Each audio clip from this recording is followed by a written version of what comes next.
Oh, there were some ideas that the black middle class in the 1930s had about blacks they viewed as being underneath them. And we're going to get a snippet of some of those ideas today. In our journey along in the history of blacks transforming from country people to city people, we come again into writings from Dr. W.E.B. Du Bois.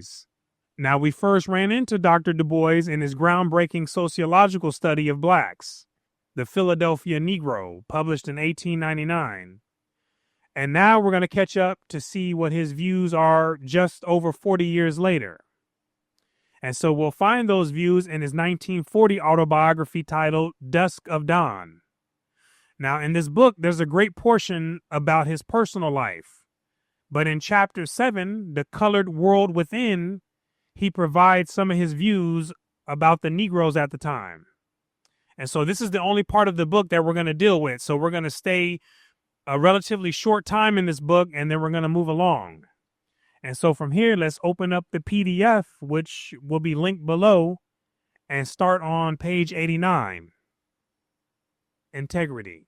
The present question is, what is the colored world going to do about the current situations? This is a bit after the start of the chapter, where he begins by discussing how whites had developed better government, cities, legal systems, hold more wealth and more technology than the colored people. And he's identifying colored as all non-European and white Americans. He states that they were more ignorant, impoverished, and less efficient than the whites. Then he proceeds to ask the colored world, what are they going to do about this situation? Present Negro attitudes can be illuminated by turning our attention for a space to colored America, to an average group of Negroes, say, in Harlem, not in their role of agitation and reform, but in their daily human intercourse and play. Now he's specifically addressing American Negroes and suggests that if their true attitudes were to be known, then those attitudes would have to be examined in their everyday role, in their authentic, casual conversations, not in their roles as agitators for reform, where they put on performances for the public. And Harlem provides good opportunity for this. Imagine a conversation like this, of which I have heard dozens. Just like nip. This is what colored people always do. What can you expect of the brother? I wish to God I had been born white. This is his example of a conversation coming from the black middle class. Some were simply ashamed of the way that blacks acted, and others, like this last gentleman here, wished that they could wake up the next morning as the white man, praying to God and everything. This interchange takes place at midnight. There are no white persons present. 4 persons have spent an evening playing bridge and now are waiting until a 5th. The hostess brings in the supper. The apartment is small but comfortable, perhaps a little too full of conventional furniture, which does not altogether agree in pattern, but evidently the home of fairly well-to-do people who like each other and are enjoying themselves. But, of course, they have begun to discuss the problem which no group of American colored people can long keep from discussing. It is and must be the central interest of their lives. Pay attention. There is a young colored teacher from the public schools of New York, well paid and well dressed, with a comely form and an arresting personality. She is from the South. Her mother had been servant and housekeeper in a wealthy Southern white family. Her grandmother had been a slave of their own grandfather. This teacher is complaining bitterly of her walk through Harlem that night, of the loud and vulgar talking, of the way in which the sidewalks were blocked, of the familiarity and even insults of dark loafers. Dark loafers meaning idle black people. Some of the words used to describe these people are wild and of very low frequency. Dark loafers being an example. Now, he's not saying this as an insult, but the people have been used to being called so many insulting names that it becomes hard to recognize an insult even when it's apparent. So the young colored woman receives insult from the idle black men who act as if they knew her, of the insistent bad manners and resentful attitude of so many of these Harlem black folk. Those were her complaints about 1930s Harlem. Loud, vulgar black folks cluttering the sidewalk and insulting her. The lawyer lights a cigar. It certainly is a question where to live. He says he had been educated at Fisk University and brought in contact for 8 years with northern white teachers. Then he had gone west and eventually studied law at the University of Michigan. He is big, rich, good-natured, and well-dressed. Now, the text here describes him as dark, but we're not going to do him like that. We're not going to put the spell on him by using that word, which Erpois replaces with the word rich, a more fitting word for the worldview that we're creating. He complains of the crowded conditions of living in Harlem, of the noise and dirt in any Negro community, of the fact that if you went out to a better class white neighborhood, you could not rent. You had to buy. If you did buy, first you could place no mortgage. Then the whites made your life a hell. You better believe they did. And they were violent when it came to doing so. Physically violent, verbally violent, and just violent in general when it came to making it known that they did not want blacks moving into their neighborhood. They would burn houses, assault the families, and write demeaning messages on the homes of blacks who moved in. And I can't see how this was any better than living with the blacks. And I can't understand why they wanted to move over there unless it was just way worse in the black community. And this was the lesser of the two evils. But other than that, I just can't understand it. If you survive this, the whites became panicky, sold to anyone for anything. And what happened next? Pretty soon, in 2, 3, 5 years, people of all sorts and kinds came crowding in. Homes were transformed into lodging houses. Undesirable elements became your neighbors. The same blacks he was running away from were some of the same ones who moved right on over to the new neighborhood. Then once they moved in, what happens? The neighborhood crime goes up. Why? Because this undesirable element brings a different set of values with them. Just because they left the old ghetto and moved into a better place, this doesn't mean that mentality they had was left there in the ghetto as well. It comes right along with them. And part of that mentality is the practice of turning to violence as a way to solve basic conflicts.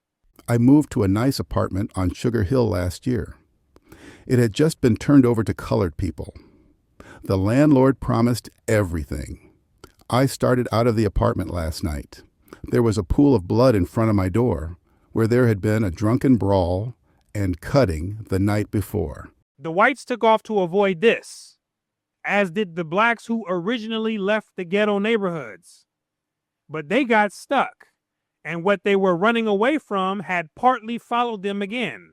A young, slim, cream-colored physician, native of New York and a graduate of its schools, but compelled to go to Howard in order to finish the clinical work of his medical education, looked uncomfortable. I don't mind going with colored people. I prefer it if they are my kind. That's the key.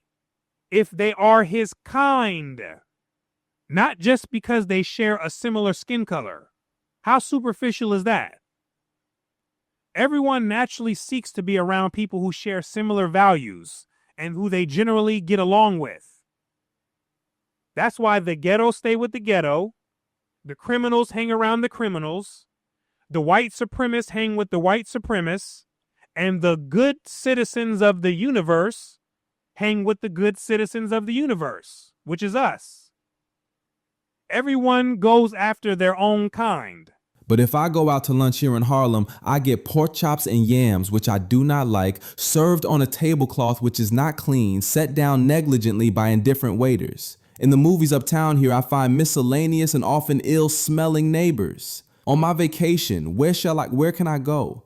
The part of Atlantic City open to me, I continue to frequent because I see so many charming friends of mine from all over the land, but always I get sick at heart not only at the discrimination on the boardwalk, in the restaurants, on the beach, in the amusements. That is bad enough, but I gag at the kind of colored people always in evidence, against whom I want to discriminate myself. It made him want to discriminate against them. It was embarrassing to him. And it gave the group he identified with a bad reputation. We tried to support a colored section of the beach.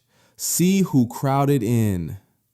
We failed. The undesirables came in, Yes, but that is all pleasure or convenience. says the fourth man. He was an insurance agent, playing a difficult game of chance with people who made weekly payments to him and then tried to beat him by malingering, or with others who paid promptly and had their claims disallowed by the higher-ups. What I am bothered about He says, is this poverty, sickness, and crime, the cheating of Negroes, not only by whites, but by Negroes themselves, the holdups and murders of colored people by colored people. I am afraid to go to some places to make my collections. I don't know what is going to become of Negroes at this rate. this was in the 1930s, but if he lived long enough to see the 1960s and beyond, then he would have been shocked because it became much more violent. Just then, the fifth member of the party, the wife of the insurance agent, emerges from the kitchen where she has been arranging the lunch. She is pretty and olive, a little inclined to be fat. She was the daughter of rich laborers who had gone to Boston after emancipation. It says dark laborers, but again, we're not going to put that curse on the people, so we use rich instead. There she had been educated in the public schools and was a social worker there before she married. She knew how to cook and liked to, and is accompanied through the swinging door by a delicious aroma of coffee, hot biscuits, and fried chicken. She has been listening to the conversation from outside, and she came in saying, What's got me worried to death is where I am going to send Junior to school. Junior is bright and has got nice manners, if I do say it. But I just can't send him to these Harlem schools. I was visiting them yesterday. Dirt, noise, bad manners, filthy tales, no discipline, overcrowded. The teachers aren't half trying.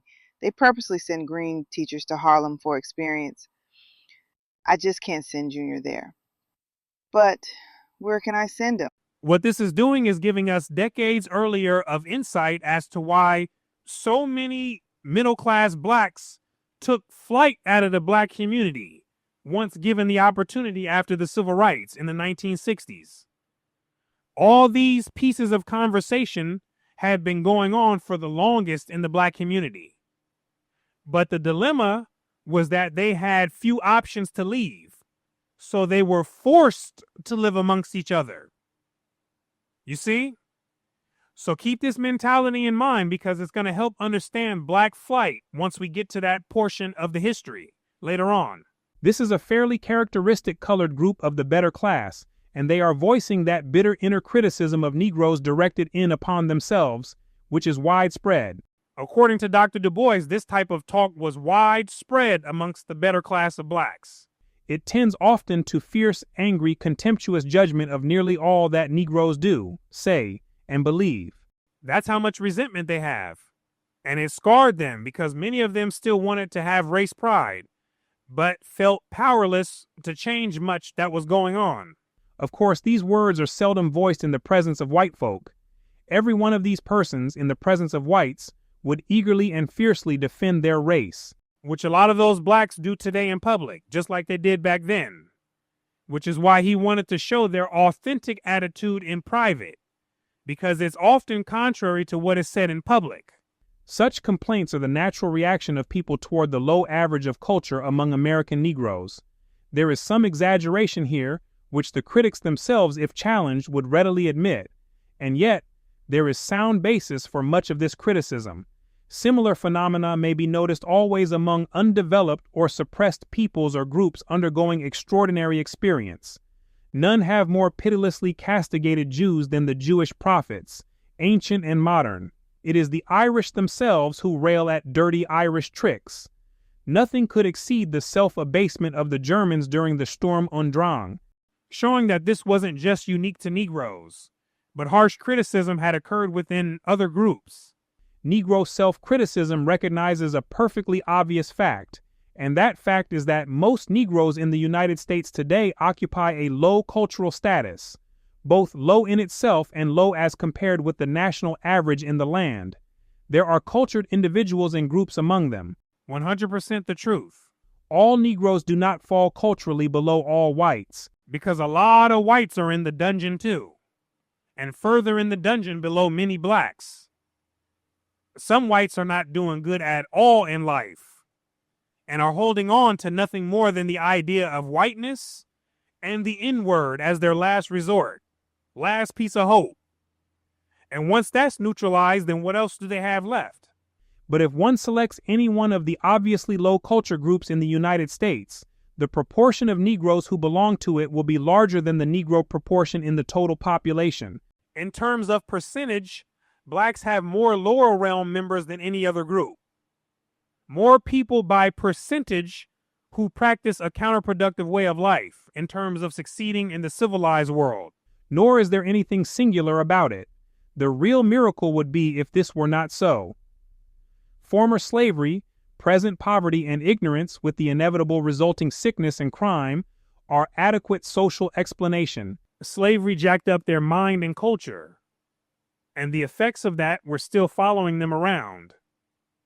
Poverty also played its part, according to Dr. Du Bois, and also simply not having the right type of knowledge and knowing how to make practical use of it, all contributing to the many wobbly-minded members of the Negro community. And the other blacks that were further along, they wanted to distance themselves from them. But it was also conflicting because in some sense, they wanted to still unite with them and have some racial pride, right? That was the deal. So from here, we're going to stop and we'll pick up more on this chapter in the next commentary. And so I thank you for your time and attention. My name is Brooklyn St. Michael, and I'll see you in the free world.